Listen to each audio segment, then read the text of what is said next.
Le samedi 22 juin, le président et deux autres hauts responsables de l'État régional d'Amara dans le nord de l'Éthiopie ont été tués à Bahir Dar, la capitale de la région.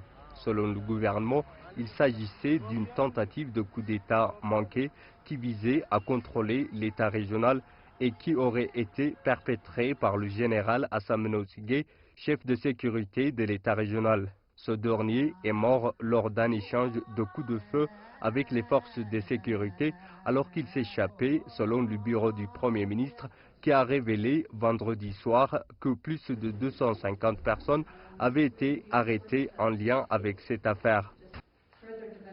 Des développements ultérieurs seront dévoilés alors que l'incident fait toujours l'objet d'une enquête. Un groupe d'investigation de haut niveau a été mis en place pour suivre ces détails. Jusqu'à présent, 212 suspects ont été appréhendés dans l'État régional d'Amara, y compris leurs armes, en lien avec la tentative du coup d'État de Bahir Dar. La même nuit, dans le nord de l'Éthiopie, le chef de l'armée éthiopienne et un général à la retraite ont été aussi tués à Addis Abeba, dans la résidence du chef de l'armée. En lien avec cet assassinat, 43 personnes ont été arrêtées.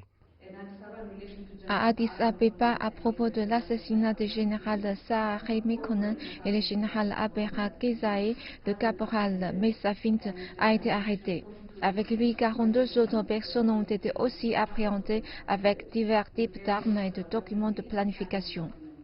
Lundi dernier, le bureau du Premier ministre éthiopien avait expliqué qu'il y avait des indications que l'assassinat du chef de l'armée était lié à la tentative de coup d'État à Bahir Dar. Cependant, les enquêtes en cours n'ont pas confirmé le lien. L'Éthiopie a nommé un nouveau chef d'armée en remplacement de celui qui a été tué le 22 juin. Avant sa nomination, le nouveau chef de l'armée a été le chef du service de renseignement et de sécurité du pays. L'Éthiopie a également nommé de nouveaux chefs du service de renseignement et des forces terrestres du pays. La situation revient au calme progressivement et les gens reprennent leurs activités quotidiennes après l'événement choquant qui a secoué le pays. Mais la sécurité reste encore renforcée à travers le pays. Zunab Halepom, Société français, Addis Abeba, Éthiopie.